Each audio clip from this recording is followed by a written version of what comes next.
କରିବା ନିମନ୍ତେ ସୁନ୍ଦର ସୁଯୋଗ ସେଥିପାଇଁ ତାଙ୍କ ହୃଦୟରେ କୃତଜ୍ଞତା ଜଣାଏ ଏବଂ ଉପସ୍ଥିତ ପ୍ରତ୍ୟେକଙ୍କୁ ମୋର ନମସ୍କାର ପ୍ରେସ୍ ତଲ। ଆସନ୍ତୁ ଗୋଟେ ବାକ୍ୟ ଅଧ୍ୟୟନ କଲା ପରେ ଆମେ ସିଧାସଳଖ ଆରାଧନା କରିବା ପାଇଁ ଯିବା। ପ୍ରଧାନ ବାଦ୍ୟକର ନିମନ୍ତେ ବଂଶୀ ଯନ୍ତ୍ରରେ ଦାଉଦଙ୍କର ଗୀତ। ହେ ସଦାପ୍ରଭୁ, ମୋ ବାକ୍ୟରେ କର୍ଣ୍ଣ ଦିଅ, ମୋହର କାକୁତି ବିବେଚନା କର। ହେ ମୋହର ରାଜନ, ହେ ମୋହର ପରମେଶ୍ୱର, ମୋହର ଆର୍ତ୍ତରୋଗରେ ମନୋଯୋଗ କର, କାରଣ ତୁମ୍ଭ ନିକଟରେ ମୁଁ ପ୍ରାର୍ଥନା କରେ। ହେ ସଦାପ୍ରଭୁ, ତୁମ୍ଭେ ପ୍ରାପ୍ତ କାଳରେ ମୋହର ରୋଗ ଶୁଣିବ। ମୁଁ ପ୍ରାପ୍ତ କାଳରେ ତୁମ୍ଭ ଉଦ୍ଦେଶ୍ୟରେ ଆପଣା ପ୍ରାର୍ଥନା ସଜାଇବି ଓ ଜଗି ରହିବି। ପ୍ରଭୁ ଆପଣା ବାକ୍ୟରେ ଆଶୀର୍ବାଦ କରନ୍ତୁ, ମଙ୍ଗଳ କରନ୍ତୁ। ଆସନ୍ତୁ ଆମେ ଆରାଧନା କରିବା ପାଇଁ ଯିବା। କାରଣ ବାକ୍ୟରେ ଲେଖାଯାଏ, ହେ ସକଳ ଦେଶ ପ୍ରଭୁଙ୍କ ଉଦ୍ଦେଶ୍ୟରେ ଆନନ୍ଦ ଧ୍ୱନି କର, ଆନନ୍ଦରେ ତାହାଙ୍କର ସେବା କର, ଗାନ କରି ତାହାଙ୍କ ଛାମୁକୁ ଆସ। ଆଉ ବାକ୍ୟରେ ଲେଖାଯାଏ, ବଂଶୀରେ, ବୀଣାରେ, ନେବଲରେ ତାହାଙ୍କର ଗୌରବ ପ୍ରଶଂସା କର। ବାକ୍ୟରେ ଲେଖାଯାଏ, ଆଉ ଯେଉଁମାନେ କି ପ୍ରଶଂସା କରୁଥିଲେ, 1,44,000 ଲୋକ ପରମେଶ୍ୱରଙ୍କର ଗୌରବ ପ୍ରଶଂସା କରୁଥିଲେ। ତାଙ୍କ ବିନା ଅନ୍ୟ କୌଣସି ଲୋକ ଆଉ ପ୍ରଭୁଙ୍କର ଗୌରବ ପ୍ରଶଂସା କରୁନଥିଲେ। କାରଣ ପ୍ରକାଶିତ ବାକ୍ୟରେ ଲେଖାଯାଏ, ଯେଉଁମାନେ କି ଆହୁତ, ମନୋନୀତ, ଯୋଗ୍ୟ ବିବେଚିତ ଲୋକମାନେ ହିଁ ତାହାଙ୍କର ଗୌରବ ପ୍ରଶଂସା କରୁଥିଲେ। କିନ୍ତୁ ଯେତେବେଳେ ଯୀଶୁଖ୍ରୀଷ୍ଟ ଜଗତକୁ ଆସିଲେ, ଆଉ ସେ ଆପଣାର ପ୍ରାଣ ଦେଲେ, ରକ୍ତ ଦେଲେ, ଆଉ ଆମମାନଙ୍କୁ କ୍ରୟ କଲେ, ଆମେ ସମସ୍ତେ ତାହାଙ୍କର ନିକଟବର୍ତ୍ତୀ ହୋଇପାରୁଛୁ, ତାହାଙ୍କର ଗୌରବ ପ୍ରଶଂସା କରିପାରୁଛୁ। ଆଉ ସେଇ ସଦାପ୍ରଭୁଙ୍କର ଗୌରବ ପ୍ରଶଂସା କରିବା ପାଇଁ ଆଉ ଆଜି ଆମମାନଙ୍କ ସମ୍ମୁଖରେ ଅଛନ୍ତି ଆମମାନଙ୍କର ତପଶ୍ରୀ ପାଣି ଆଉ ସିଷ୍ଟର। ମୁଁ ତାଙ୍କୁ ପ୍ରଭୁ ଯୀଶୁଖ୍ରୀଷ୍ଟଙ୍କ ନାମରେ ସମ୍ମୁଖକୁ ଆହ୍ୱାନ କରି ସେ ସମ୍ମୁଖକୁ ଆସିବେ ଆଉ ଆଜି ଆରାଧନା ଗୌରବ ପ୍ରଶଂସା କରିବେ। ସିଷ୍ଟର ପ୍ରେଜ୍ ଦ ଲର୍ଡ, ନମସ୍କାର। ପ୍ରେଜ୍ ଦ ଲର୍ଡ ଭଉଣୀ, ସମସ୍ତଙ୍କୁ ମୋର ନମସ୍କାର। ପ୍ରେଜ୍ ଦ ଲର୍ଡ।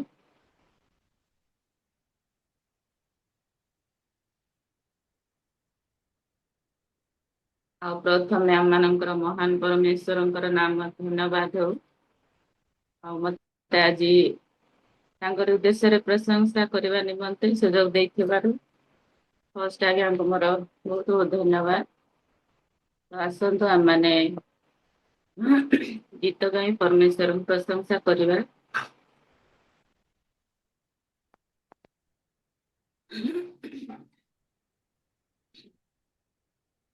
ଏହି ଜୀବନରେ ପ୍ରଭୁ ହେବିକା ତୁମର, ଏହି ଜୀବନରେ ପ୍ରଭୁ ହେବିକା ତୁମର। ତୁମ ଗୌରବ ପାଇଁ, ତୁମ ଗୌରବ ପାଇଁ, ଯେନେ ହେବି ସଦା ମୁଇଁ ବ୍ୟବହାର। ଏହି ଜୀବନରେ ପ୍ରଭୁ ହେବିକା ତୁମର।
ହେବିକା ତୁମର ଏହି ଜୀବନରେ ପ୍ରଭୁ ହେବିକା ତୁମର ପ୍ରତିଟି ପାଦରେ ମୋର ରହିଛି ସଂସାର ଘେର ଜଗତ ବନ୍ଦନରୁ ମତେ ହେ ପ୍ରଭୁ ତାରଣ କର ପ୍ରତିଟି ପାଦରେ ମୋର ରହିଛି ସଂସାର ଘେର ଜଗତ ବନ୍ଦନରୁ ମତେ ହେ ପ୍ରଭୁ ତାରଣ କର ତୁମ ସକତି ଜୀବନ ଦେ ପରାଗ୍ରସର ତୁମ ସକତି ଜୀବନ ଦେ ପରାଗ୍ରସର ଏହି ଜୀବନରେ ପ୍ରଭୁ ହେବିକା ତୁମର ଏହି ଜୀବନରେ ପ୍ରଭୁ ହେବିକା ତୁମର ତୁମ ଗୌରବ ପାଇଁ ତୁମ ଗୌରବ ପାଇଁ ଯେନି ବିଶୁଦ୍ଧ ମୁଇଁ ବ୍ୟବହାର ଏହି ଜୀବନରେ ପ୍ରଭୁ ହେବିକା ତୁମର ଏହି ଜୀବନରେ ପ୍ରଭୁ ହେବିକା ତୁମର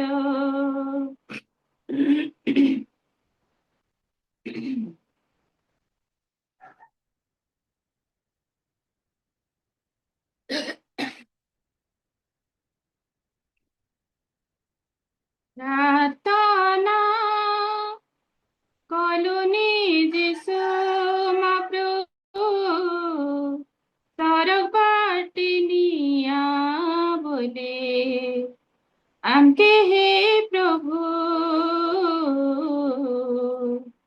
আমকে হে প্রভু প্রার্থনা কলুনি যিশু মহাপ্রভু सरग बाटे निया बोले আমকে হে প্রভু আমকে হে প্রভু তোমকে ছাড়ি দেলে আমো সাহারা কে নাই তোমকে ছাড়ি দিলে আমো ভরসা কে নাই তোমকে ছাড়ি দিলে আমো সাহারা কে নাই তোমকে ছাড়ি দিলে আমো ভরসা কে নাই প্রার্থনা কলুনি যিশু মহাপ্রভু सरग बाटे निया बोले আমকে হে প্রভু আমকে হে প্রভু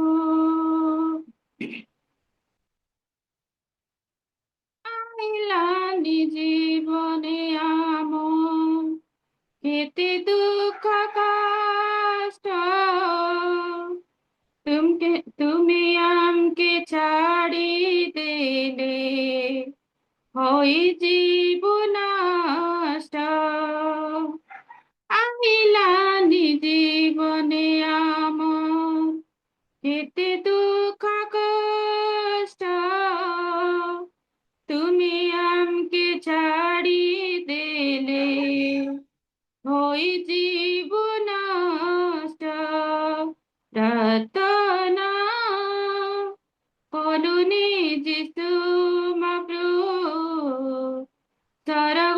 बाटनिया बोले आमके हे प्रभु आमके हे प्रभु संगे संगे रहे प्रभु हाथ धरि आमके चलाइनिया सबु बेले धर्मर बाटे संगे संगे रहे प्रभु हाथ धरि आमके चलाइनिया सबु बेले धर्मर बाटे प्रार्थना कलुनी जिसु माब्रो सरग बाटे निया बोले आमके हे प्रभु आमके हे प्रभु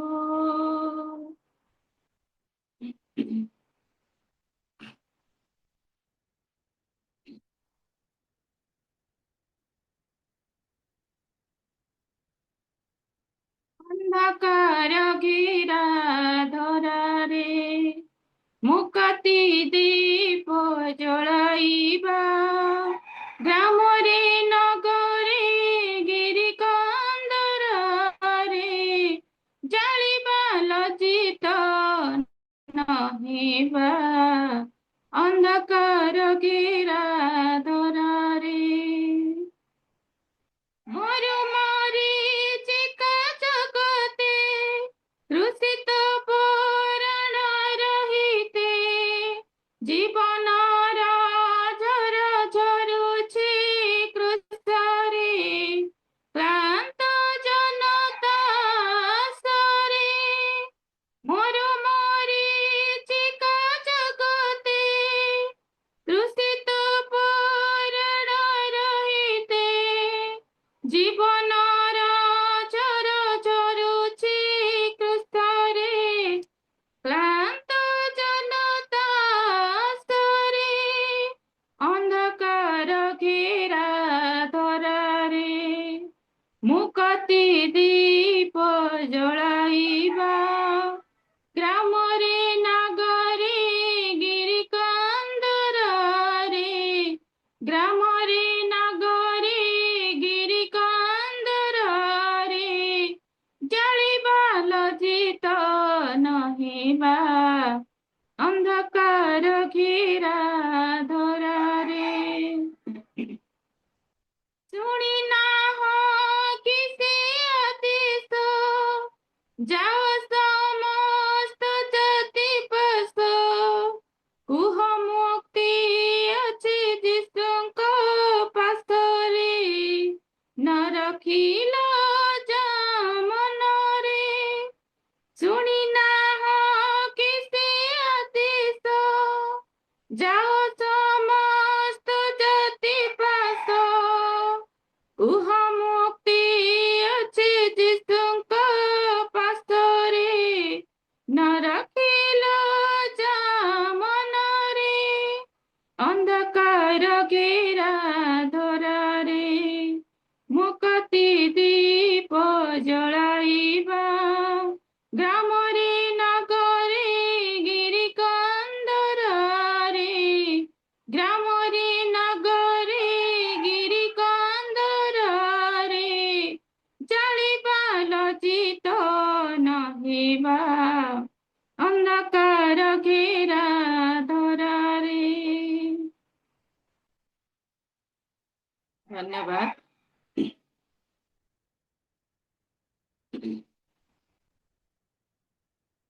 बहुत बहुत धन्यवाद सिस्टर मनोच्छा हृदय स्पर्शी गीत गुड़ाक गाई आम प्रभुଙ୍କର निकटवर्ती कराई अछंती प्रभु आपणଙ୍କୁ आपणଙ୍କ परिवार को सेवा जीवन रे बहुଳ बहुଳ भाବରେ आशीर्वाद करंतु एही भଳି ऑनलाइन ऑफलाइन रे प्रभु व्यवहारित करी आपनको अधिकରୁ ଅଧିକ ତାଙ୍କ सेवा निमंते कढ़ाई नियंतु धन्यवाद।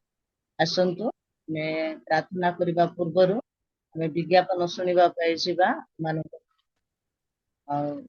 ପରିଚ୍ଛା ଆଜ୍ଞା ଅଛନ୍ତି, ସେ ଆମମାନଙ୍କୁ ବିଜ୍ଞାପନ ଦେବେ। ଆଜ୍ଞା ନମସ୍କାର, ପ୍ରେଜ ଦ ଲର୍ଡ। ନମସ୍କାର ନମସ୍କାର। ବହୁତ ବହୁତ ପ୍ରଭୁଙ୍କୁ ଧନ୍ୟବାଦ ଦେବି।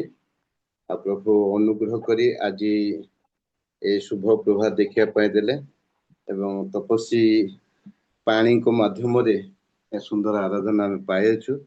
ତେଣୁ ପ୍ରଭୁଙ୍କୁ ଧନ୍ୟବାଦ ଦେବେ। ତା ସହିତ ମୁଁ ଧନ୍ୟବାଦ ଦେବି ଆମମାନଙ୍କର ପରିଚାଳିକା ମଧ୍ୟ ଅନେକ ଦିନ ଟିକେ ଲୁକାୟିତ ରହିଲା ଭଳିଆ ଟିକେ ରହିଗଲେ। ଆମେ ସବୁବେଳେ ସ୍ମରଣ କରୁଥିଲୁ କାହିଁ କୁଆଡେ ଗଲେ ଆସୁନାହାନ୍ତି ବୋଲି। ଆଉ ଆଜ୍ଞା ତ ଆମର ରଙ୍କମାଳି ଆଜ୍ଞା ତ ସେ ଦିଲ୍ଲୀ ଯାଇଥିଲେ, ସେଥିପାଇଁ ବୋଧେ ସେ ଅନୁପସ୍ଥିତ ରହୁଛନ୍ତି ବୋଲି ଭାବୁଥିଲୁ। ପ୍ରଭୁ ତାଙ୍କୁ ଆଉ ଥରେ ସେ ପରିଚାଳନା ଦାୟିତ୍ୱ ଆଉ ଆମମାନଙ୍କ ମଧ୍ୟସ୍ଥି ପ୍ରାର୍ଥନାରେ ଆସୁଥିବାର ସେମାନଙ୍କୁ ଆଶୀର୍ବାଦ କରନ୍ତୁ। ଆମେ ସବୁବେଳେ ଶୁଣି ଆସୁଛୁ ଆଉ ନୂତନତ୍ଵ କିଛି ନୁହଁ, କିନ୍ତୁ ଆମମାନଙ୍କର ଯିବା ସମୟ ଉପସ୍ଥିତ ହେଲାଣି। ପ୍ରାର୍ଥନା ମାନଙ୍କର ବିଶେଷ ଆବଶ୍ୟକତା ରହିଛି।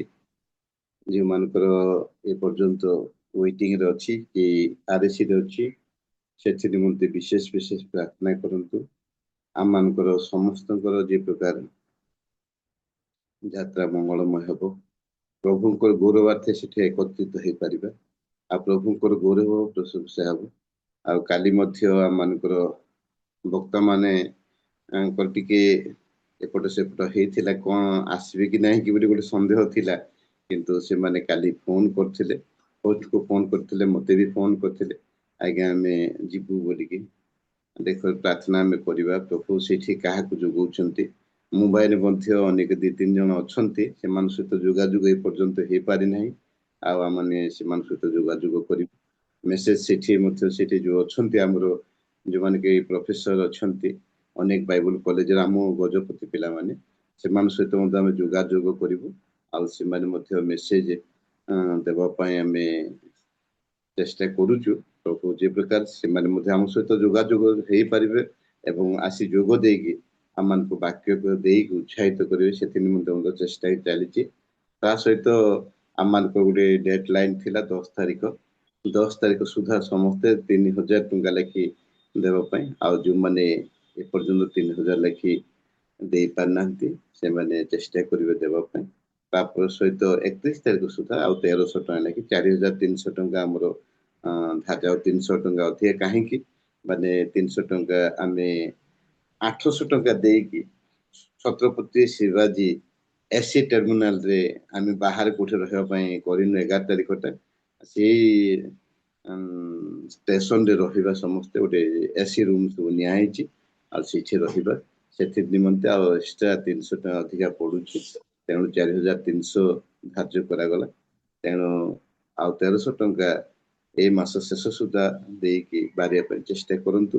ଯେ ଯୋଉ ସମୟରେ ଆମେ ବାହାରିବା, ଯେ ପ୍ରକାର ଖାଲି ପକେଟ ମନି ଧରି ଏକା ବାହାରିବା, ଆଉ ଅନ୍ୟାନ୍ୟ ନାଇଁ ମୁଁ କମିଟିକୁ ଆଉ ଏତିକି ଦେବାର ଅଛି, ଏଇ ଚିନ୍ତା ମନ ଭିତରେ ନଥାଉ।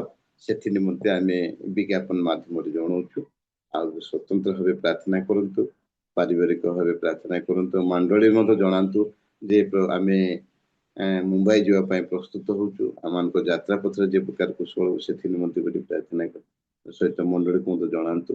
ତାପରେ ମୁଁ ଅନୁରୋଧ କରିବି, ଆଉ ଯୋଉମାନେ ପ୍ରସ୍ତୁତ ହେଲେ ମଧ୍ୟ ଆସି ପାରୁନାହାନ୍ତି, ଯିବା ପାଇଁ ଇଚ୍ଛା ଥିଲେ ମଧ୍ୟ ଆସି ପାରୁନାହାନ୍ତି, ପ୍ରଭୁ ଆଉ ଯେ ପ୍ରକାର 6th ଗେଟ୍ ଟୁଗେଦର ନିମନ୍ତେ ମଧ୍ୟ ସେମାନଙ୍କୁ ପ୍ରସ୍ତୁତ କରନ୍ତୁ। ଆଉ ସେମାନଙ୍କୁ ଅନୁରୋଧ କରିବି ଯେ ଯୋଉମାନେ ରିଏଲ ମିନିଷ୍ଟ୍ରିକୁ ପ୍ରେମ କରନ୍ତି, ଆଉ ଯଦି ସେମାନେ ଆର୍ଥିକ ସାହାଯ୍ୟ କିଛି ଦେବେ, ଆମେ ବର୍ଷରେ ଥରେ ମାଗୁ। ଆଉ ଗତ ବର୍ଷ ଉଠି ଯିବା ସମୟରେ ଅନେକ କିଛି ସେମାନେ ସାହାଯ୍ୟ କରିଥିଲେ, ଅନେକ ଲୋକ ଦାନ ଦେଇଥିଲେ, ପ୍ରାୟ 53,000 ଟଙ୍କା ଆମେ ପାଇଥିଲୁ ଏକ୍ସଟ୍ରା ଦାନ। ଆଉ ଏ ବର୍ଷ ମଧ୍ୟ ଯେ ପ୍ରକାର ଲୋକେ କିଛି ହସ୍ତ ବଢେଇବେ, ସେଥି ନିମନ୍ତେ ନିବେଦନ କରେ। ପ୍ରଭୁ ଯେଉଁମାନଙ୍କର ହସ୍ତ ହୃଦୟରେ କାର୍ଯ୍ୟ କରୁଛି, ସେମାନେ ହସ୍ତ ବଢେଇବା ନିମନ୍ତେ ନିବେଦନ କରେ। ଆଜିର ବିଜ୍ଞାପନ ଏଥିରେ ମଧ୍ୟ ସମସ୍ତଙ୍କୁ ନମସ୍କାର।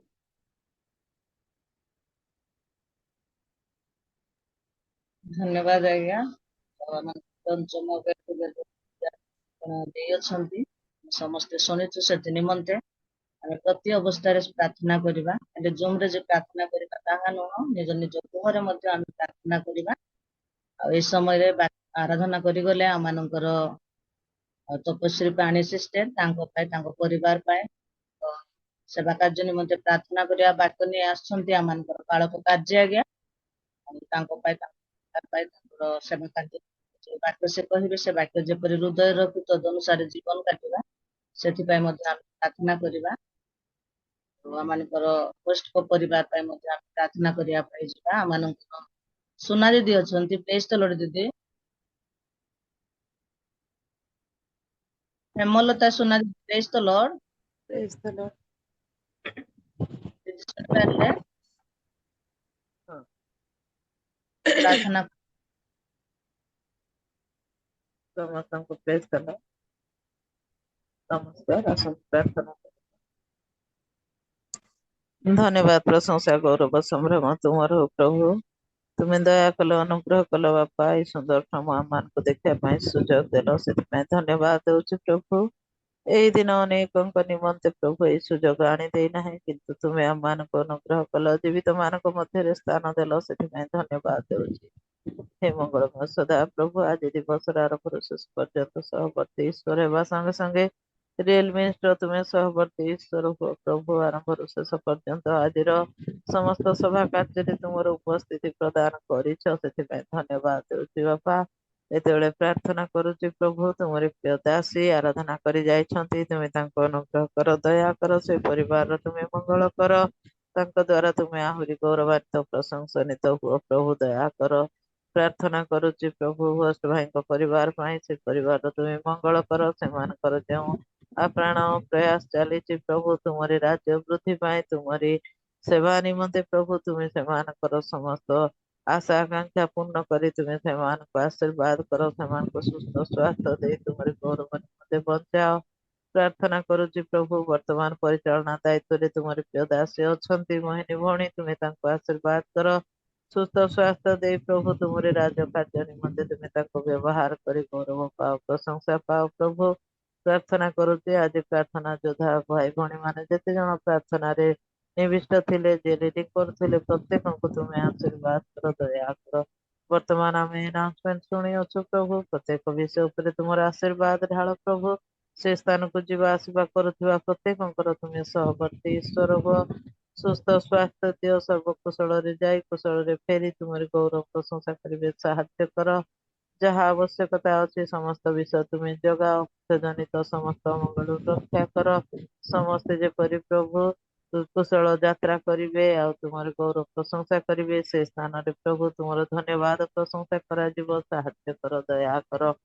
ଗୌରବମୟ ପ୍ରଭୁ ଆଜିର ଉପାସନାରେ ତୁମରି ପ୍ରିୟ ଦାସଙ୍କ ପ୍ରଭୁ କାର୍ଯ୍ୟ ଆଜ୍ଞାକୁ ତୁମେ ଆଜି ତୁମରି ବାକ୍ୟ ନିମନ୍ତେ ପ୍ରଭୁ ତୁମେ ତାଙ୍କୁ ମନୋନୀତ କରିଅଛ ରାଜା, ତୁମେ ତାଙ୍କୁ ସ୍ପର୍ଶ କର, ପବିତ୍ର ଆତ୍ମାରେ ପରିପୂର୍ଣ୍ଣ କର ଏବଂ ତୁମେ ତାଙ୍କୁ ଆଶୀର୍ବାଦ କର, ତୁମରି ତାଙ୍କ ମୁଖ ଦ୍ୱାରା ତୁମେ କଥା କୁହ ପ୍ରଭୁ। ସେଇ ବାକ୍ୟ ଶୁଣି ଆମେ ତୁମରି ଗୌରବ କରିବୁ, ପବିତ୍ର ଆତ୍ମାରେ ପୂର୍ଣ୍ଣ ହବୁ, ସାହାଯ୍ୟ କର।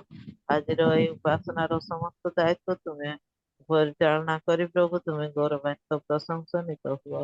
ସମସ୍ତ ପ୍ରାର୍ଥନା ନିବେଦନ ଆମ ପ୍ରତ୍ୟେକଙ୍କୁ ପ୍ରଭୁ ଆନାଉନ୍ସମେଣ୍ଟ କରିଥିବା ତୁମ ଦାସଙ୍କୁ ମଧ୍ୟ ତୁମ ଚରଣ ତଳେ ଦଉଛି, ସେ ବିଭିନ୍ନ ବିଷୟ ବିଭିନ୍ନ ଦାୟିତ୍ୱ ନେଇ ପ୍ରଭୁ କାର୍ଯ୍ୟ କରନ୍ତି, ତାଙ୍କର ସମସ୍ତ ଦାୟିତ୍ୱ ପାଇଁ ଆଉ ସମସ୍ତ କାର୍ଯ୍ୟ ପାଇଁ ତୁମେ ତାଙ୍କୁ ଉପଯୁକ୍ତ ପୁରସ୍କାର ଦେଇ ଆଶୀର୍ବାଦରେ ପରିପୂର୍ଣ୍ଣ କରି ସୁସ୍ଥ ସ୍ୱାସ୍ଥ୍ୟ ଦିଅ।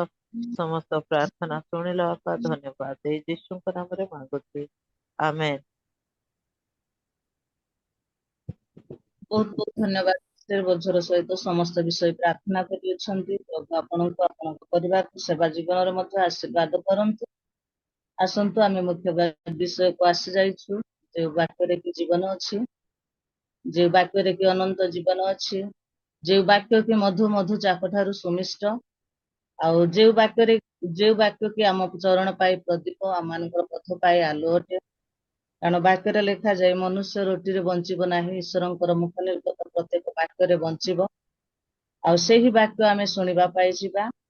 ଆଉ ଯେ ଆମମାନଙ୍କର ସମ୍ମୁଖରେ ଅଛନ୍ତି ସେ ଜଣେ ପ୍ରଭୁଙ୍କର ମହାନ ଦାସ ଅଟନ୍ତି, ଅନେକ ବାକ୍ୟ ଶିକ୍ଷା ଦେଇ ଅନେକ ହଜାର ଆତ୍ମା ଲାଭ କରି ଆସୁଅଛନ୍ତି।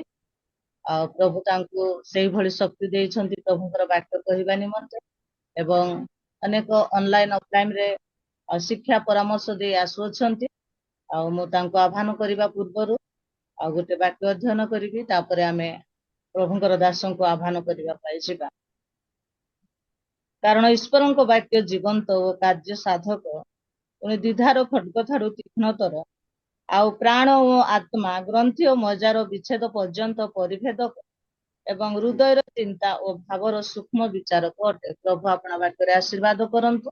ଓ ପ୍ରଭୁ ଯୀଶୁ ଖ୍ରୀଷ୍ଟଙ୍କ ନାମରେ ପାଳକ ଆମମାନଙ୍କର କାର୍ଯ୍ୟ ଆଜ୍ଞାକୁ ସମ୍ମୁଖକୁ ଆହ୍ୱାନ କରେ। ଆଉ ଆଜ୍ଞା ଯେତେବେଳେ ସମ୍ମୁଖକୁ ଆସିବେ ଆମେ ସମସ୍ତେ ଉଚ୍ଚ କରତାଳ ସହିତ ଆଜ୍ଞାଙ୍କୁ ସ୍ୱାଗତ କରିବା। ଆଜ୍ଞା ପ୍ରେଜ୍ ଦ ଲର୍ଡ, ନମସ୍କାର। ଆପଣଙ୍କର ସମୟ ଆପଣ ବାକ୍ୟ ପରାମର୍ଶ ପ୍ରଦାନ କରିବା। ପ୍ରେଜ୍ ଲର୍ଡ। ପ୍ରେଜ୍ ଦ ଆବାଜ ଲର୍ଡ। ଆସୁଛି ତ?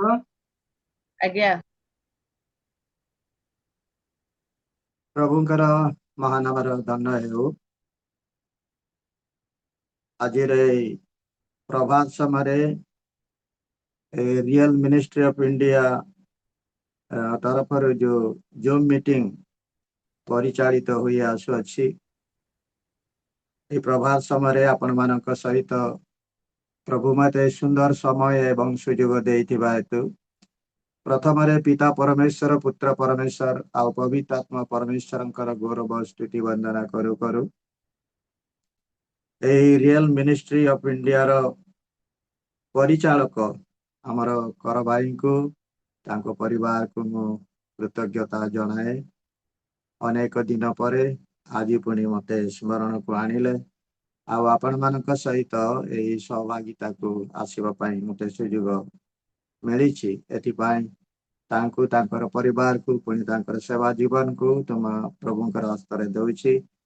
ତତ୍ ସହିତ ଆଜିର ଏହି ମିଟିଂରେ ପରିଚାଳନା କରୁଥିବା, ପୁଣି ୱାର୍ସିପରେ କଡ଼ାଇ ଆଣିଥିବା ପ୍ରଭୁଙ୍କର ଦାସୀମାନଙ୍କୁ ପ୍ରତ୍ୟେକଙ୍କୁ ମୁଁ କୃତଜ୍ଞତା ଏବଂ ଧନ୍ୟବାଦ ଅର୍ପଣ କରେ। ତା ସହିତ ଆଜିର ମିଟିଂରେ ଥିବା ସମସ୍ତଙ୍କୁ ପ୍ରଭୁ ଯୀଶୁଙ୍କର ବହୁମୂଲ୍ୟ ନାମରେ ମୁଁ ପ୍ରଥମରେ ନମସ୍କାର ଜଣାଏ। ସମସ୍ତଙ୍କୁ ପ୍ରେଜ୍ ଲର୍ଡ। ପ୍ରଭୁଙ୍କର ମହାନାମର ଧନ୍ୟ ହେଉ। ଆଜି ଆମେ ଏକ ବିଷୟ ଉପରେ ଆଲୋଚନା କରିବା, ଯାହାକି ଆମେ ଯେ ବର୍ତ୍ତମାନ ଯୋଉ ପରିସ୍ଥିତିରେ, ଯୋଉ ସମୟରେ ଆମେ ବାସ କରୁଛୁ, ସେଇଟାକୁ ଲକ୍ଷ୍ୟ କରି ମୁଁ ଗୋଟେ ବାକ୍ୟ ବା ପ୍ରୋଗ୍ରାମ ସେଟ୍ କରିଛି, ଯାହାକି ତାର ଶୀର୍ଷକ ହେବ ଯୁଗାନ୍ତ କାଳର କ୍ଲେଶ କାଳ ସମ୍ପର୍କରେ ପ୍ରଭୁ ଯୀଶୁଙ୍କର ଭବିଷ୍ୟତବାଣୀ।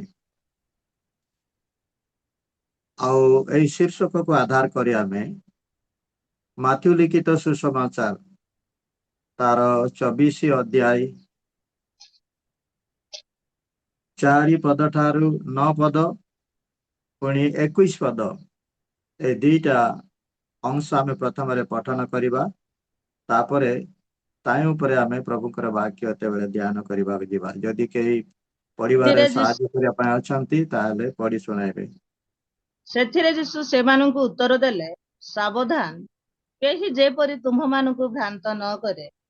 କାରଣ ଅନେକ ମୋ ନାମରେ ଆସି ମୁଁ ଖ୍ରୀଷ୍ଟ ବୋଲି କହି ଅନେକଙ୍କୁ ଭ୍ରାନ୍ତ କରିବେ। ଆଉ ତୁମ୍ଭେମାନେ ଯୁଦ୍ଧର ବିଷୟ ଓ ସଂଗ୍ରାମର ଜନରବ ଶୁଣିବ।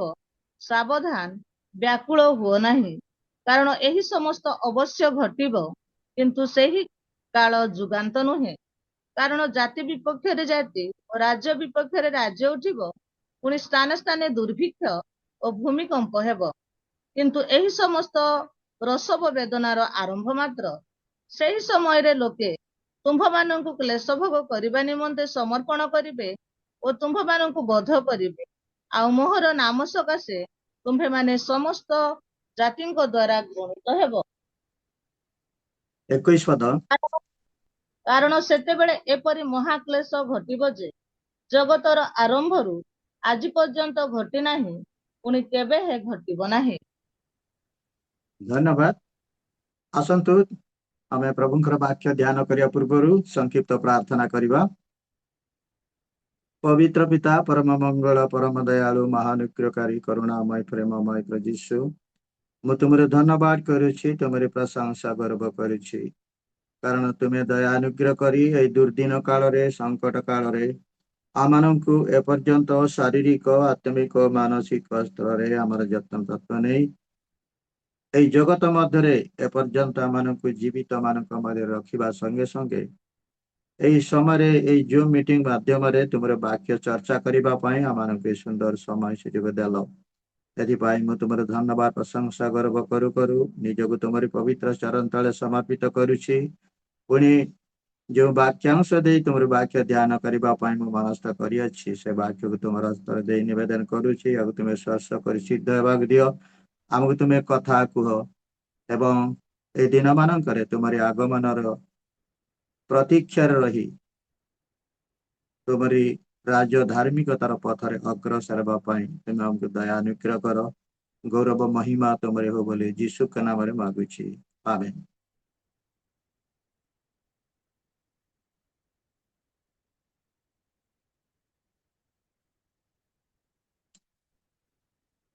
ଏଇଠି ଆମେ ଦେଖିବାକୁ ପାଉଛୁ, ବିଶେଷ କରି 6 ପଦ ଠାରୁ 9 ପଦ ଭିତରେ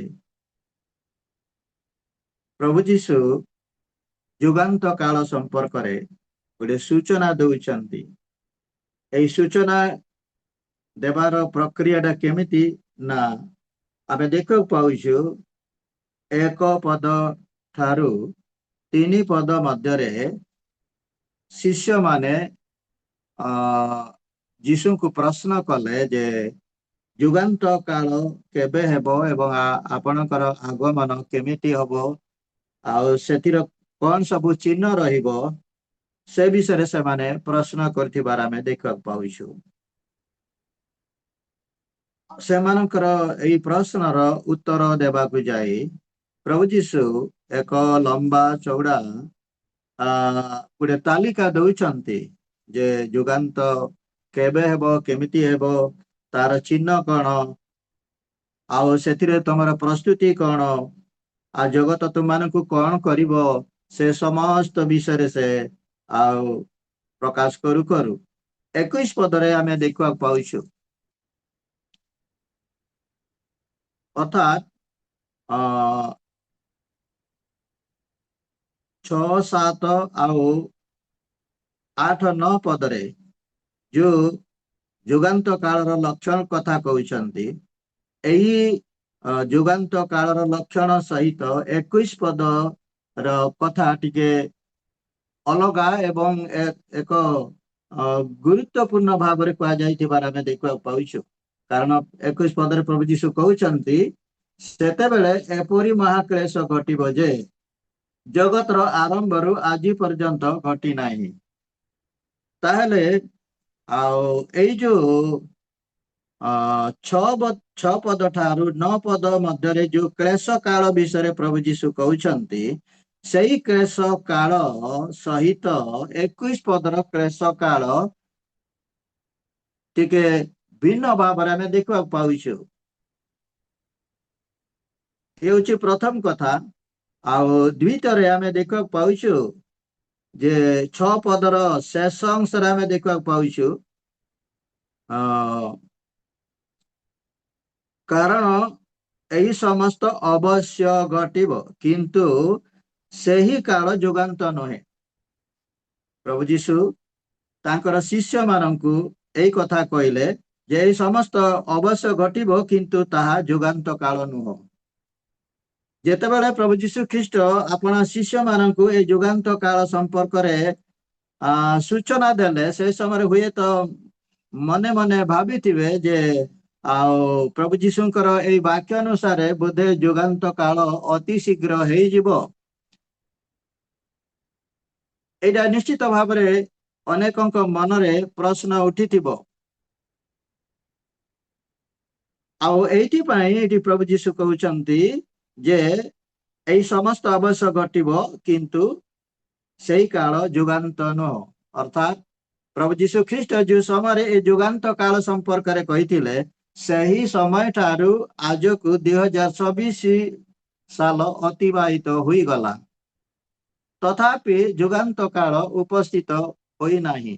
ଅର୍ଥାତ୍ ସେହି ସମୟରେ ଅର୍ଥାତ୍ ମଣ୍ଡଳୀ ସ୍ଥାପନ ଠାରୁ ଆଦ୍ୟ ମଣ୍ଡଳୀର ସ୍ଥାପନ ଠାରୁ ଆଜି ପର୍ଯ୍ୟନ୍ତ ଏହି ପୃଥିବୀରେ ଖ୍ରୀଷ୍ଟ ବିଶ୍ୱାସୀ ମାନଙ୍କ ନିମନ୍ତେ ଅନେକ କ୍ଲେଶ ଘଟି ଯାଇଛି।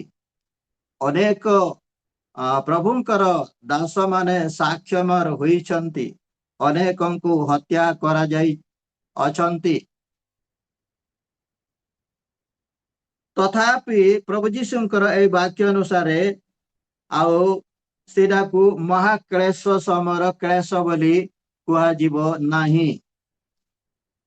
କାହିଁକି ନା ପ୍ରଭୁ ଯୀଶୁ କହୁଛନ୍ତି ଏହି ସମସ୍ତ ଅବଶ୍ୟ ଘଟିବ, କିନ୍ତୁ ସେଇ କାଳ କ୍ଲେଶ କାଳ ନୁହଁ। 7 ପଦ ଲେଖାଯାଏ, ଜାତି ବିପକ୍ଷରେ ଜାତି ଓ ରାଜ୍ୟ ବିପକ୍ଷରେ ରାଜ୍ୟ ଉଠିବ, ପୁଣି ସ୍ଥାନେ ସ୍ଥାନେ ଦୁର୍ଭିକ୍ଷ ହେବ, ଆଉ ଭୂମିକମ୍ପ ହେବ। ଏସବୁ ଘଟଣା ଆଉ ମାନେ ଏଇ ମଣ୍ଡଳୀ ଯୁଗରେ, ମଣ୍ଡଳୀ ସ୍ଥାପନ ଠାରୁ ଆରମ୍ଭ କରି ଆଜି ପର୍ଯ୍ୟନ୍ତ এই সমগ্র পৃথিবীরে এই যে দুর্ভিক্ষ বলন্তু ଆଉ ଭୂମିକମ୍ପ ବୋଲନ୍ତୁ, ପାଗର ପରିବର୍ତ୍ତନ ବୋଲନ୍ତୁ, ପାରିପାର୍ଶ୍ୱିକ ପରିସ୍ଥିତିର ପରିବର୍ତ୍ତନ ବୋଲନ୍ତୁ, ଏହି ସବୁ ସେହି ସମୟ ଠାରୁ ଆଜି ପର୍ଯ୍ୟନ୍ତ କ୍ରମ ଭାବରେ ଦିନକୁ ଦିନ ବଢିବାରେ ଲାଗିଛି। ପୁଣି 8 ପଦରେ ଆମେ ଦେଖିବାକୁ ପାଉଛୁ, କିନ୍ତୁ ଏହି ସମସ୍ତ ପ୍ରସବ ବେଦନାର ଆରମ୍ଭ ମାତ୍ର।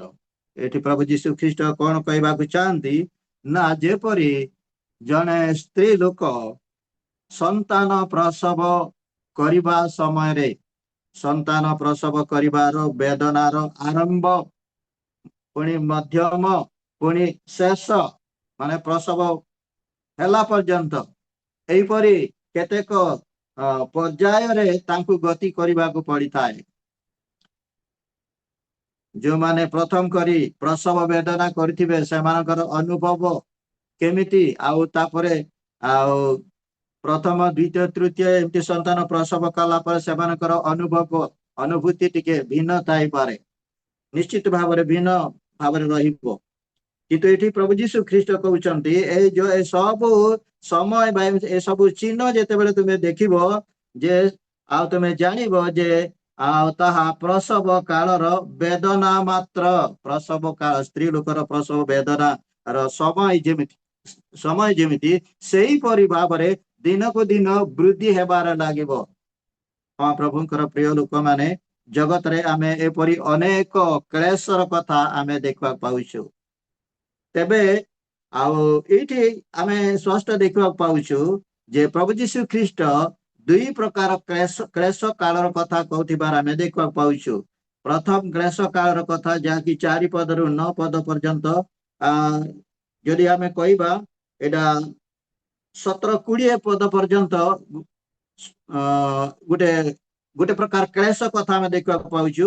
କିନ୍ତୁ 21 ପଦରେ ଗୋଟେ ଅନ୍ୟ ପ୍ରକାର କ୍ଲେଶ କଥା, ଯାହାକି ପ୍ରଭୁ ଯୀଶୁ କହିଲେ ଯେ ସେ ସମୟରେ ଏପରି କ୍ଲେଶ ଘଟିବ ଯେ ଆଉ ପୃଥିବୀର ସ୍ଥାପନ ଠାରୁ ଆଜି ପର୍ଯ୍ୟନ୍ତ ସେପରି କ୍ଲେଶ କେବେ ଘଟି ନାହିଁ, ପୁଣି ଭବିଷ୍ୟତରେ ମଧ୍ୟ ସେ ପ୍ରକାର ଘଟିବ ନାହିଁ। ଅର୍ଥାତ୍ ଏଇ ଯୋଉ 21 ପଦଟା ଆମ ସମୟରେ କ୍ଲେଶ କାଳ କଥା ନୁହଁ। ଆମ ସମୟରେ କ୍ଲେଶ କାଳ କୋଉଠି ଲେଖା ଅଛି ନା 4 ପଦ ଠାରୁ 20 ପଦ ପର୍ଯ୍ୟନ୍ତ ଯଦି ଆମେ ତଳୁ ତଳୁ ପଢିବା ତାହେଲେ ଆମ ସମୟର କ୍ଲେଶ କାଳର ବିଷୟରେ ଲେଖା ଯାଇଛି। ନମ୍ବର 1। ନମ୍ବର 2, ଆମେ ଏଇ କ୍ଲେଶ କାଳ ଆଦ୍ୟ ମଣ୍ଡଳୀର ବିଶ୍ୱାସୀ ମାନଙ୍କ ଜୀବନରେ ମଧ୍ୟ ଏହି ସମାନ କ୍ଲେଶ ଘଟିଥିଲା। ବର୍ତ୍ତମାନ ଆମେ ଯୋଉ କ୍ଲେଶ ର ପରିସ୍ଥିତି ମଧ୍ୟ ଦେଇ ଗତି କରୁଛୁ, ଆଦ୍ୟ ମଣ୍ଡଳୀର ବିଶ୍ୱାସୀ ମାନେ ମଧ୍ୟ ସେହି ପ୍ରକାର କ୍ଲେଶ କାଳ ମଧ୍ୟ ଦେଇ ଗତି କରିଛନ୍ତି। କିନ୍ତୁ ଏତିକି ଫରକ ଯେ ଆଜି ମାନେ ଆମେ ଯୋଉ କ୍ଲେଶ ଭୋଗ କରୁଛୁ ବା କ୍ଲେଶ କାଳ ମଧ୍ୟ ଦେଇ ଗତି କରୁଛୁ, ଏହା ଦିନକୁ ଦିନ ବୃଦ୍ଧି ହେବାରେ ଲାଗିଛି। ଦିନକୁ ଦିନ ଆମର କ୍ଲେଶ ସହ୍ୟ କରିବାର ଜୀବନଟା ବା ପରିସ୍ଥିତି ଦିନକୁ ଦିନ ବଢି ଯାଉଛି, ତାହା ଆମେ ଦେଖିବାକୁ ପାଉଛୁ। ତେବେ ଆମେ ପ୍ରଥମରେ କେତେଟା ପଦ ଦେଖିବା। ବର୍ତ୍ତମାନ এই ଯୋଉ କ୍ଲେଶ ଆମେ ଭୋଗ କରୁଛୁ ଏଇଟା ମହାକ୍ଲେଶର ଅଂଶ ବିଶେଷ ନୁହଁ। ଏଇଟା ବୁଝିବା ପାଇଁ ଆମେ କେତେଟା ପଦ ଆମେ ପଠନ କରିବା। ପ୍ରକାଶିତ ତାର 2:10 ପଦ ପଢନ୍ତୁ। ପ୍ରକାଶିତ 2:10 ପଦ ପ୍ରଥମରେ ଆମେ ସେଇଟା ପଢିବା, ତାପରେ ଆମେ ଆଗକୁ ବଢିବା। ସେ ହାଲେଲୁୟା। ଯେଉଁ ସବୁ ଦୁଃଖ ଭୋଗ କରିବାକୁ ଯାଉଅଛ ସେଇ ସବୁକୁ ଭୟ କର ନାହିଁ। ଦେଖ, ତୁମ୍ଭମାନଙ୍କ ପରୀକ୍ଷା ନିମନ୍ତେ ଶୟତାନ ତୁମ୍ଭମାନଙ୍କ ମଧ୍ୟରୁ କାହାରି କାହାରିକୁ କାରାଗାରରେ ନିକ୍ଷେପ କରିବ, ଆଉ ତୁମ୍ଭେମାନେ ହଁ, 10 ଦିନ କ୍ଲେଶ ଭୋଗ କରିବ। ତୁମ୍ଭେ ମରଣ ପର୍ଯ୍ୟନ୍ତ ବିଶ୍ୱସ୍ତ ଥାଅ, ସେଥିରେ ଆମ୍ଭେ ତୁମ୍ଭକୁ ଜୀବନ ରୂପ ମୁକୁଟ ଦେବୁ। ଧନ୍ୟବାଦ। ଏଇଠି ପ୍ରଭୁ ଯୀଶୁ ଖ୍ରୀଷ୍ଟ ସ୍ପୂର୍ଣ୍ଣ ମଣ୍ଡଳୀର ବିଶ୍ୱାସୀ ମାନଙ୍କ ଉଦ୍ଦେଶ୍ୟରେ କଥା କହୁଛନ୍ତି। ସ୍ପୂର୍ଣ୍ଣ ମଣ୍ଡଳୀ ଅର୍ଥାତ୍ ଆଦ୍ୟ ମଣ୍ଡଳୀର ଅଂଶ ବିଶେଷ ଏକ ମଣ୍ଡଳୀ, ଯେଉଁ ମଣ୍ଡଳୀ ଉଦ୍ଦେଶ୍ୟରେ କି ଆଉ ସାଧୁ ଜୋହନ ପାତ୍ମ ଦ୍ୱୀପରେ ଥାଇ ଆଉ ପ୍ରଭୁ ଯୀଶୁଙ୍କ ଠାରୁ ପାଇଥିବା ଦର୍ଶନ କ୍ରମେ ଏଇ କଥା ସେ ଲେଖି ସେମାନଙ୍କୁ ଜଣାଉଛନ୍ତି। ସେ ବିଷୟରେ ଆମେ ଦେଖିବାକୁ ପାଉଛୁ ଯେ ସେ କଣ କହୁଛନ୍ତି, ପ୍ରଭୁ ଯୀଶୁ କଣ କହୁଛନ୍ତି ସ୍ପୂର୍ଣ୍ଣ ମଣ୍ଡଳୀକୁ ନା ଲେଖାଯାଏ, ଯେଉଁ ସବୁ ଦୁଃଖ ଭୋଗ କରିବାକୁ ଯାଉଅଛ ସେଇ ସବୁ ଭୟ କର ନାହିଁ। ଅର୍ଥାତ୍ ସ୍ପୂର୍ଣ୍ଣ ମଣ୍ଡଳୀର ବିଶ୍ୱାସୀ ମାନଙ୍କୁ ଏଠି ଉତ୍ସାହ ଦେଇକିରି ପ୍ରଭୁ ଆଉ ଯୋହନଙ୍କ ଦ୍ଵାରା କହୁଛନ୍ତି ଯେ ତୁମମାନଙ୍କୁ କ୍ଲେଶ ମଧ୍ୟ ଦେଇ ଯିବାକୁ ପଡିବ, କିନ୍ତୁ ସେ କ୍ଲେଶ କେତେ ଦିନର ସେ ତଳକୁ କହୁଛନ୍ତି ଆମେ ଶେଷ ଅନୁଚ୍ଛେଦରେ ଦେଖିବାକୁ ପାଉଛୁ। ଆଉ ତୁମ୍ଭେ ମାନେ 10 ଦିନ ତୁମ୍ଭେ ମାନେ 10 ଦିନ କ୍ଲେଶ ଭୋଗ କରିବ। ଏଇ ଯୋଉ କ୍ଲେଶଟା ବେଶୀ ନୁହଁ, ମାତ୍ର 10 ଦିନର କ୍ଲେଶ ପରି, ଅର୍ଥାତ୍ ଏଇଟା ମହାକ୍ଲେଶ ସମ୍ପର୍କୀୟ ସୂଚନା ନୁହଁ। ମାତ୍ର ମଣ୍ଡଳୀ ଯୁଗରେ, ମଣ୍ଡଳୀ ସ୍ଥାପନ ହେବା ଠାରୁ ମଣ୍ଡଳୀ ଯୁଗର ଲୋକମାନେ ଯୋଉ କ୍ଲେଶ ପୂର୍ଣ୍ଣ ପରିସ୍ଥିତି ମଧ୍ୟ ଦେଇ ଗତି କରିଥିଲେ ସେଇ ବିଷୟରେ ସୂଚନା ଦେଇ ପ୍ରଭୁ ଯୀଶୁ ଖ୍ରୀଷ୍ଟ କହୁଛନ୍ତି ଯେ ତୁମ୍ଭେ ମାନେ 10 ଦିନ କ୍ଲେଶ ଭୋଗ କରିବ। ତାପରେ ଲେଖା ହଉଛି ତୁମ୍ଭେ ମାନେ ମରଣ ପର୍ଯ୍ୟନ୍ତ ବିଶ୍ୱସ୍ତ ଥାଅ, ସେଥିରେ ଆମ୍ଭେ ତୁମ୍ଭକୁ ଜୀବନ ରୂପ ମୁକୁଟ ଦେବୁ। ହଁ ପ୍ରଭୁଙ୍କର ପ୍ରିୟ ଲୋକମାନେ, ଇଏ ହଉଛି ମାନେ ମାଥ୍ୟୁ ତାର 24 ଅଧ୍ୟାୟ 6 ପଦ ଠାରୁ 20 ପଦ ଭିତରେ ଯୋଉ କ୍ଲେଶ କାଳ ବିଷୟରେ ପ୍ରଭୁ ଯୀଶୁ ପ୍ରକାଶ କରିଛନ୍ତି ତାର ଏକ ଅଂଶ ବିଶେଷ ଭାବରେ ଏଇଠି ଆମେ ଦେଖିବାକୁ ପାଉଛୁ। ଆଚ୍ଛା, ତାପରେ ଆଉ ଗୋଟେ ଅଂଶ ଆମେ ପଢିବା।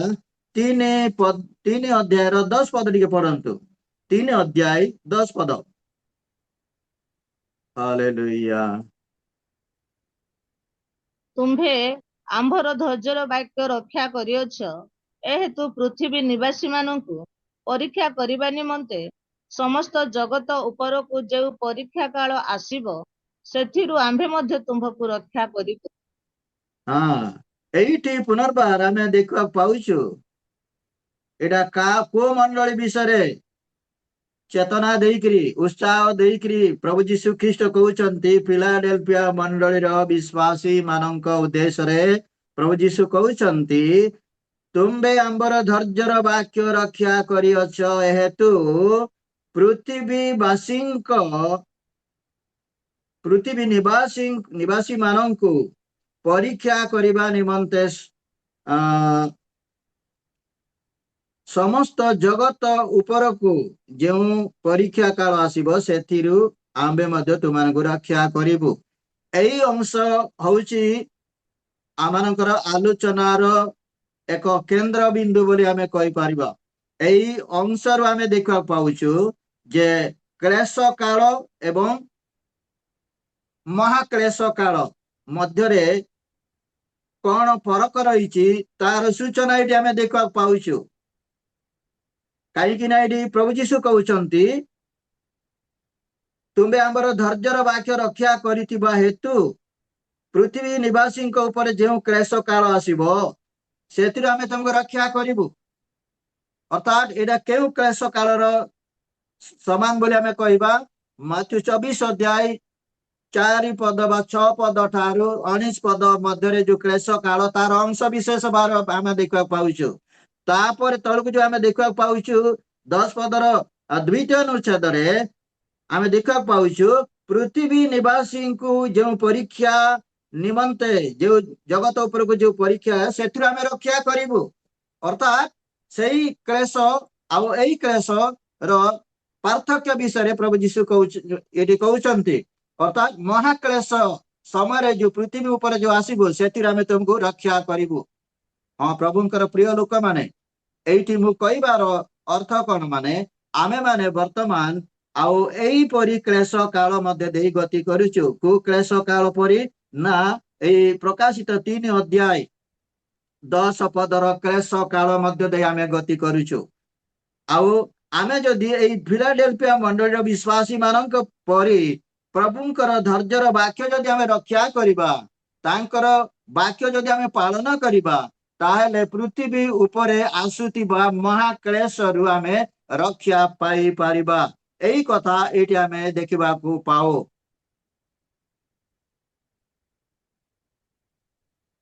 तापरे आमे आ गोटे अंश पढ़िबा 6 अध्याय 9 पद टिके पढ़ंतु सही प्रकाशित 6 अध्याय 9 पद। मेष शाबक जेतेबेले पंचम मुद्रा भांगिले सेतेबेले जे माने ईश्वरक वाक्य सकाशे ओ सेमानकर दत्त साक्ष्य सकाशे हत होइथिले सेमानकर आत्मा मानंकु मु बेदी तळे देखिली। हाँ 7 ର 14 पद पढ़ंतु। मु ताहांकु कहिली हे मोहर प्रभु आपण ही ताहा जानନ୍ତି सेथिरे से मते कहिले एमाने महाक्लेशरु बाहरी आसीअछंती ओ मेष शाबकଙ୍କ रक्तरे आपण आपण वस्त्र धौत ओ शुक्ल वर्ण करिअछंती। धन्यवाद। एठी एई दुई अंश रे अर्थात 6 अध्याय 9 पद आउ 7 अध्याय 14 पद ए दुईटा मध्य माने एई जो लोक माने महाक्लेश मध्यरु बाहरी आसीचंती आपण आपण वस्त्र को शुक्ल करिसंती एई जो पद आमे देखा पाउछु एडा महाक्लेश कालर लोक मानक विषय लिखा जाई नाही मात्र आओ मंडली जुगर स्थापन ठारू आज पर्यंत जेते लोक माने सबु क्लेश काल मध्य दे गति करिसंती एवं साक्षमर होइसंती से मानकर क्लेश विषय इडे लिखा जाईछि कारण आपण प्रकाशित वाक्य जदि स्टडी करिवे ताले महाक्लेश कालर घटना गुड़िक 8 अध्याय रु 18 अध्याय मध्य वर्णना करा जाईछि। 8 अध्याय रु 18 अध्याय मध्य जेते सब घटना एडा महाक्लेश कालर लोक मानक उद्देश्य रे जो घटना घटिबा को जाउछि से विषय से लिखा जाईछि किंतु विशेष करी प्रकाशित 2 अध्याय ठारू 6 आउ 7 अध्याय पर्यंत क्लेश कालर वर्तमान कालर लोक मानक निमंते अर्थात कहबा गले आंब मानकर समय क्लेश काल विषय लिखा जाइतिबार आमे देखा पाउछु।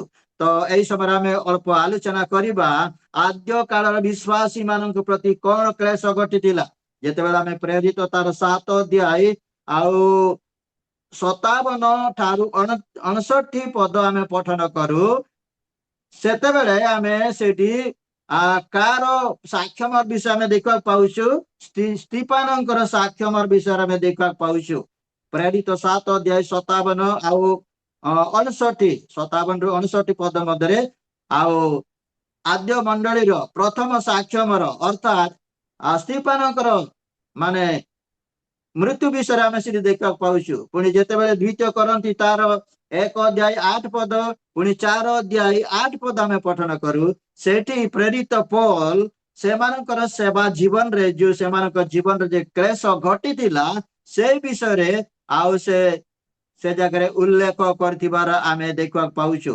ठीक से प्रकार भाव रे प्रकाशित 2 अध्याय 13 पद रे आमे देखा पाउछु परगम मंडलीर जने विश्वासी ଆନ୍ଥିପାସଙ୍କର ସାକ୍ଷ୍ୟମାର ବିଷୟରେ ଆମେ ଦେଖିବାକୁ ପାଉଛୁ। ପ୍ରକାଶିତ ତାର 2 ଅଧ୍ୟାୟ 13 ପଦରେ ଆମେ ଜଣେ ବିଶ୍ୱାସୀର ସାକ୍ଷ୍ୟମାର ବିଷୟରେ ପ୍ରଭୁ ଯୀଶୁ ଖ୍ରୀଷ୍ଟ ସେଠି ସାକ୍ଷ୍ୟ ଦେଉଥିବାର ଆମେ ଦେଖିବାକୁ ପାଉଛୁ। ଏହି ସମସ୍ତ ମାନେ ଆଦ୍ୟ ମଣ୍ଡଳୀର ବିଶ୍ୱାସୀ ମାନଙ୍କର ଜୀବନରେ ଯୋଉ କ୍ଲେଶ ଆସିଥିଲା ସେଇ ସମ୍ପର୍କରେ ଏଇଠି ଆମେ ସୂଚନା ଆମେ ଦେଖିବାକୁ ପାଉ। ଅର୍ଥାତ୍ ଆମେ ଏପର୍ଯ୍ୟନ୍ତ ଦେଖିଲେ ଯେ ଆଉ ଆଦ୍ୟ ମଣ୍ଡଳୀର ବିଶ୍ୱାସୀ ମାନଙ୍କ ଜୀବନରେ କ୍ଲେଶ, ପୁଣି ବର୍ତ୍ତମାନ ଆମମାନଙ୍କ ଜୀବନରେ ଆସୁଥିବା କ୍ଲେଶ, ଏ ଦିଟା ଭିତରେ ଆମେ ବର୍ତ୍ତମାନ ଦେଖିଲେ। ତ ଆମେ ଅଳ୍ପ ସମୟରେ ଆମେ ଆଲୋଚନା କରିବା ରେପଚର ସମ୍ପର୍କରେ, ଉପରକୁ ଉଠାଇ ନିଆଯିବା ବା ରେପଚର ସମ୍ପର୍କରେ ଆମେ ଦେଖିବା। ଏଇ 7 ବର୍ଷ ମଧ୍ୟରେ କଣ କ୍ଲେଶ ଘଟିବ ସେ ସମ୍ପର୍କରେ ଅଳ୍ପ ଆମେ ଦେଖିବା। ଯେ ପ୍ରଥମରେ ଆମେ ପଠନ କରିବା ଦାନିଏଲ ତାର 9 ଅଧ୍ୟାୟ 27 ପଦ ଟିକେ ପଢନ୍ତୁ। ଦାନିଏଲ ତାର 9 ଅଧ୍ୟାୟ 27 ପଦ, ତାପରେ ଆଉ ଗୋଟେ ବାହାର କରନ୍ତୁ ଦ୍ୱିତୀୟ ତେସଲୋନିକେ ତାର 2 ଅଧ୍ୟାୟ 7 ପଦ। ପ୍ରଥମରେ ଦାନିଏଲ ଆମେ ପଠନ କରିବା। ହାଲେଲୁୟା।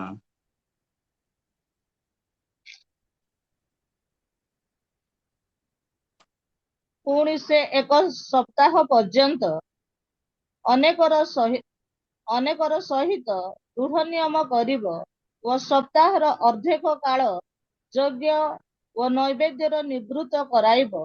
ଆଉ ଘୃଣାଯୋଗ୍ୟ ବସ୍ତୁ ସକଳର ପକ୍ଷ ଉପରେ ବିନାଶକ ଜଣେ ଆସିବ।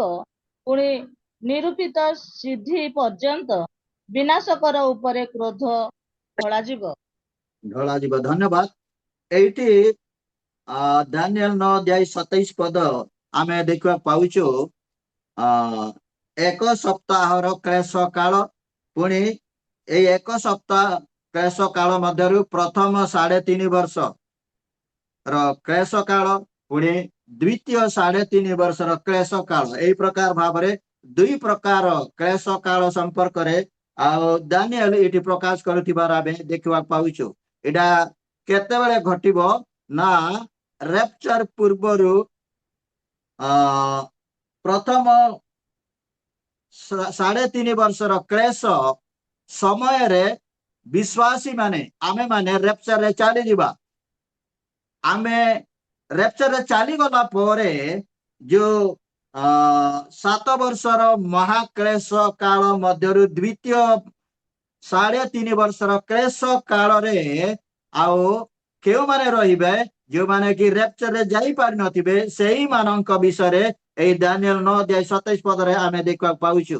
ପୁଣି ଦ୍ୱିତୀୟ ତେସଲୋନିକେ ତାର 2 ଅଧ୍ୟାୟ 7 ପଦରେ ଆମେ ଟିକେ ପଠନ କରିବା। ସେଇଠି ମଧ୍ୟ ସେଇ ବିଷୟ ଲେଖାଯାଏ। ଦ୍ୱିତୀୟ ତେସଲୋନିକେ ତାର 2 ଅଧ୍ୟାୟ ପଢନ୍ତୁ। କାରଣ ଅଧର୍ମର ନିଗୁଡ ତତ୍ତ୍ୱ ବର୍ତ୍ତମାନ ସୁଦ୍ଧା କାର୍ଯ୍ୟ କରୁଅଛି। ବାଧା ଦେଉଥିବା ବ୍ୟକ୍ତି ଦୂରୀକୃତ ନ ହେବା ପର୍ଯ୍ୟନ୍ତ ତାହା କାର୍ଯ୍ୟ କରୁଥିବ। ଧନ୍ୟବାଦ। ଏଇଠି ଆମେ 2 ପ୍ରକାର କଥା ଦେଖିବାକୁ ପାଉଛୁ।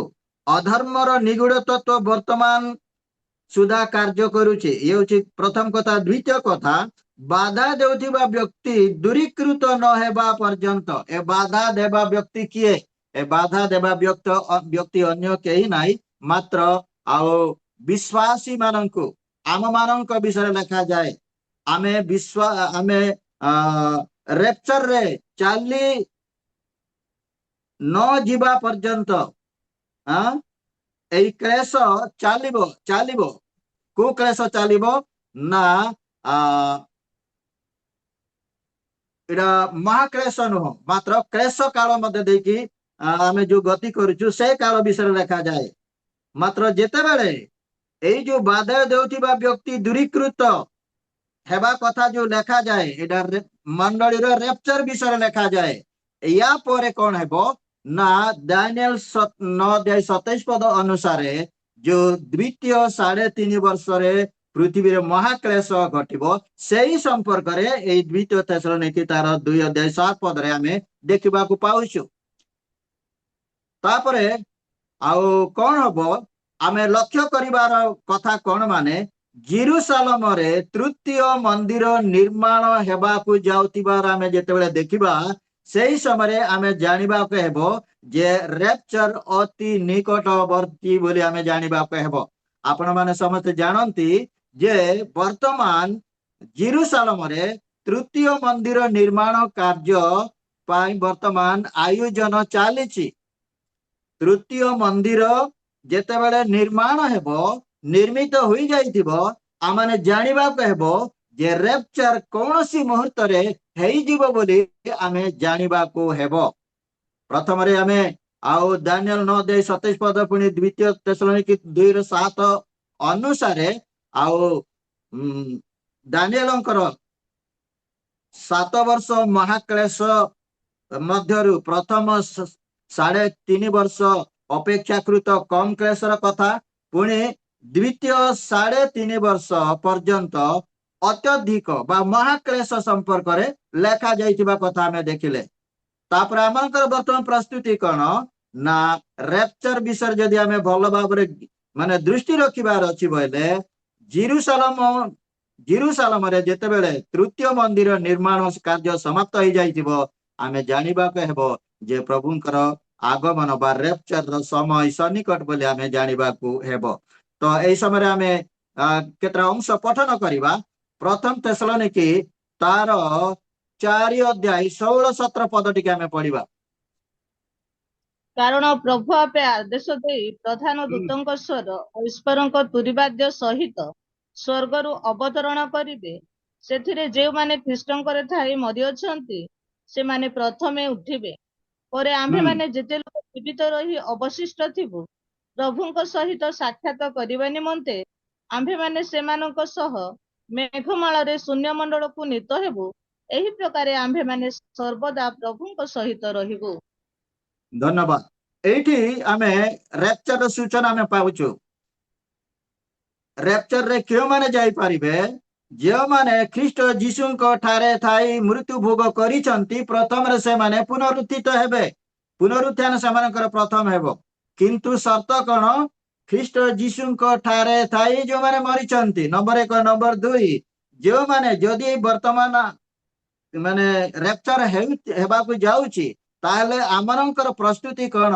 ଆମେ ଖ୍ରୀଷ୍ଟ ଯୀଶୁଙ୍କ ଠାରେ ଅଛୁ ନା ନାହିଁ? କେମିତି ଖ୍ରୀଷ୍ଟ ଯୀଶୁଙ୍କ ଠାରେ ଆମେ ରହିବାର ଅଛି?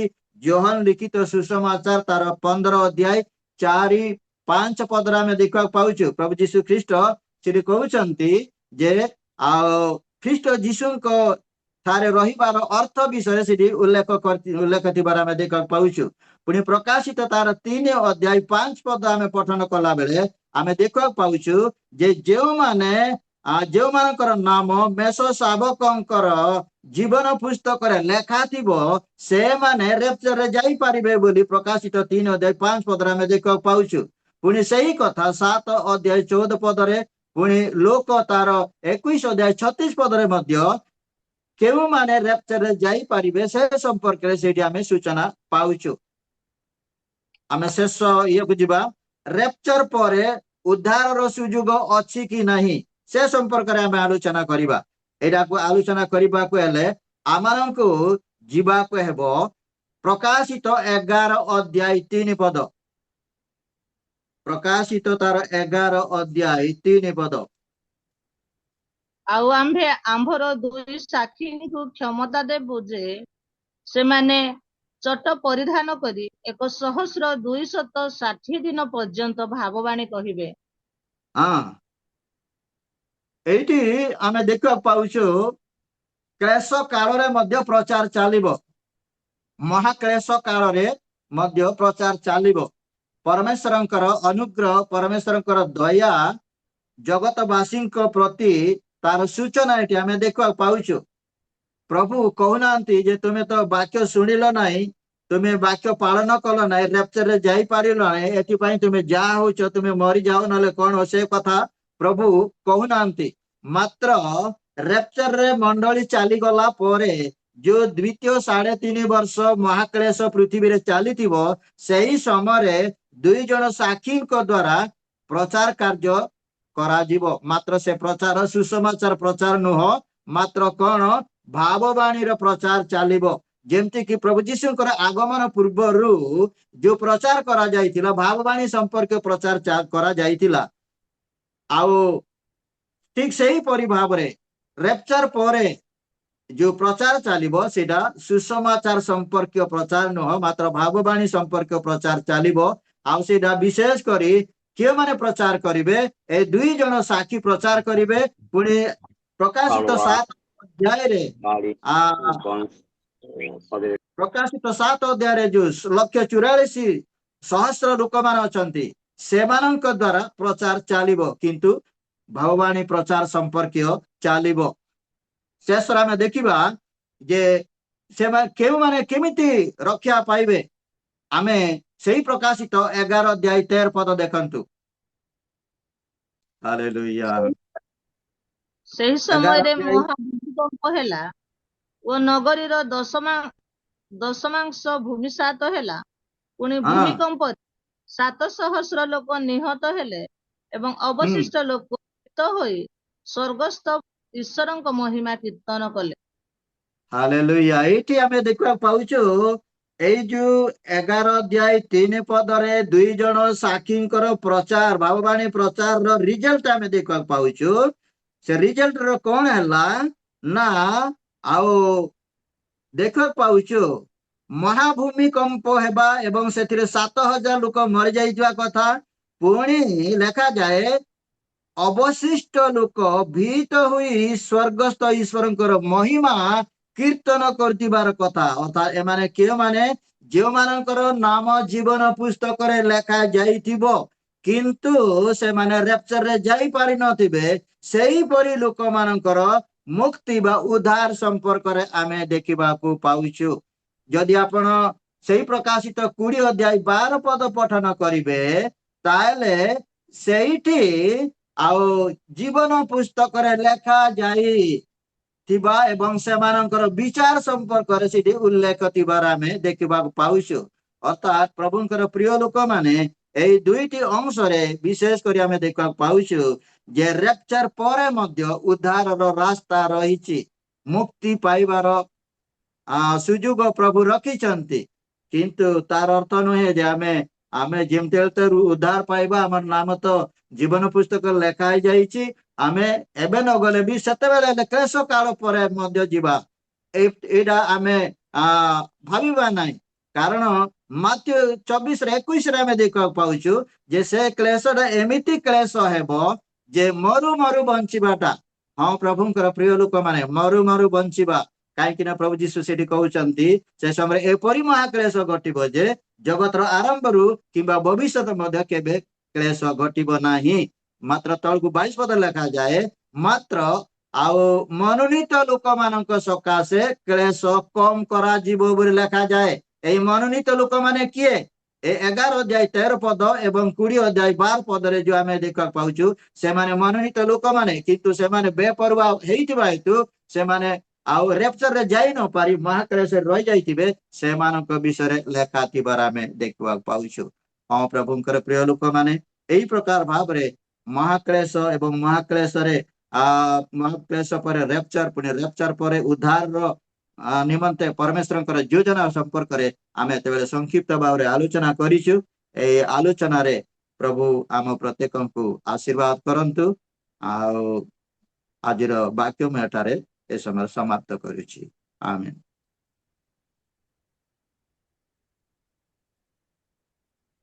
बहुत बहुत धन्यवाद आज्ञा अति सुंदर विषय आमको सुंदर भाव सुस्पष्ट भाव आमको सुपरामर्श वाक्य दे कथा कहले से बहुत बहुत धन्यवाद प्रभु कथित वाक्य आशीर्वाद करंतु आपण प्रभु आशीर्वाद करंतु आपण परिवार को सेवा कार्य में बहुल बहुल भाव आशीर्वाद प्रदान करंतु प्रकृत रे जुगांत समय लक्षण गुड़ाक एबे ही देखा गलानी अनेक ख्रीष्टारी बाहरी जुगांत समय रे युद्धर रोग संग्राम रोग शुणा जीव आमे तो सुनी पारुछु देश देश विरुद्ध रे राज्य राज्य विरुद्ध रे युद्ध चली स्थाने स्थाने भूमिकंप आम देहरे हेलानी दुर्भिक्ष मध्य हेलानी अनेक प्रभु नाम सकाशे क्लेश भोग करने को गले यही भली भाव प्रभुंकर लोक माने दुख क्लेश जंत्रणा सह्य कर जाऊछंती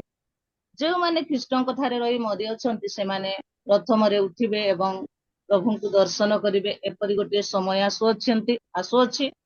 ଆମେ ଆଜି କାହାଙ୍କ ଠାରେ ରହିଅଛୁ? ଆମେ ନିଜକୁ ପରୀକ୍ଷା କରିବା ବା ନିଜକୁ ଦେଖିବା, ଆମେ ତାହାଙ୍କ ଠାରେ ଅଛୁ କି? ପ୍ରଭୁଙ୍କ ଠାରେ ବିଶ୍ୱାସରେ ଜୀବନ କାଟୁଛୁ କି? ପବିତ୍ର ଭାବରେ ଜୀବନ କାଟୁଛୁ କି? ଶୁଦ୍ଧ ଭାବରେ ଜୀବନ କାଟୁଛୁ କି? ଆମମାନଙ୍କର ପାପ ଯୀଶୁଖ୍ରୀଷ୍ଟଙ୍କ ରକ୍ତରେ ଧୌତ ହୋଇଅଛି। କାରଣ ପ୍ରକାଶିତ ବାକ୍ୟରେ ଲେଖାଯାଏ, ଆଉ ଗୋଟିଏ ପଙ୍ଗପାଳ ବାହାରିବ, ଆଉ ଯେଉଁମାନଙ୍କ କପାଳରେ ଯୀଶୁଖ୍ରୀଷ୍ଟଙ୍କର ରକ୍ତର ଚିହ୍ନ ଦେଖାଯିବ ନାହିଁ, ସେହି ପଙ୍ଗପାଳ ସେମାନଙ୍କୁ କଣ କରିବ? ଆଘାତ କରିବ।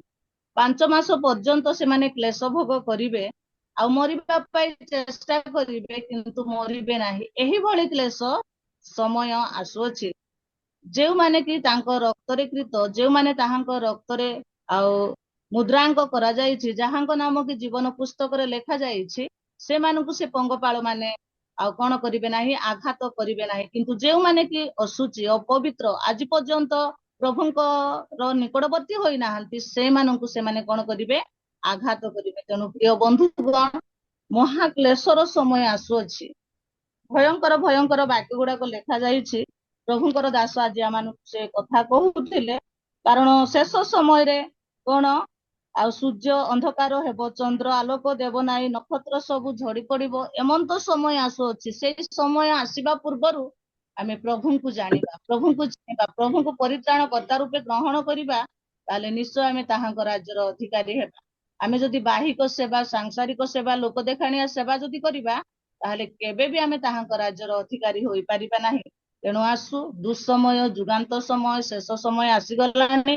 ତେଣୁ ଆମେ ନିଜ ନିଜକୁ ପ୍ରସ୍ତୁତ କରୁ, ନିଜ ନିଜକୁ ଜାଗ୍ରତ କରୁ, ପ୍ରଭୁଙ୍କ ଠାରେ ରହି अपना जीवन को व्यवहारित करने आम चेष्टा करवा। सुंदर शिक्षा, सुंदर परामर्श वाक्य से प्रभु दास को मुझे बहुत बहुत धन्यवाद दिए। प्रभु अधिक रु अधिक पुनर्बार सेवा निमंते व्यवहार करंतु। यही वाक्य शिक्षा दे अनेक हजार मान लाभ करने प्रभु शक्तियुक्त बलवान कर कढ़ाई नियंतु परिवार को सेवा जीवन रे प्रभु बहुल बहुल भाव में आशीर्वाद करंतु। धन्यवाद आज्ञा, सुंदर वाक्य सकाशु धन्यवाद। आसंतु ए समय आम प्रार्थना करने।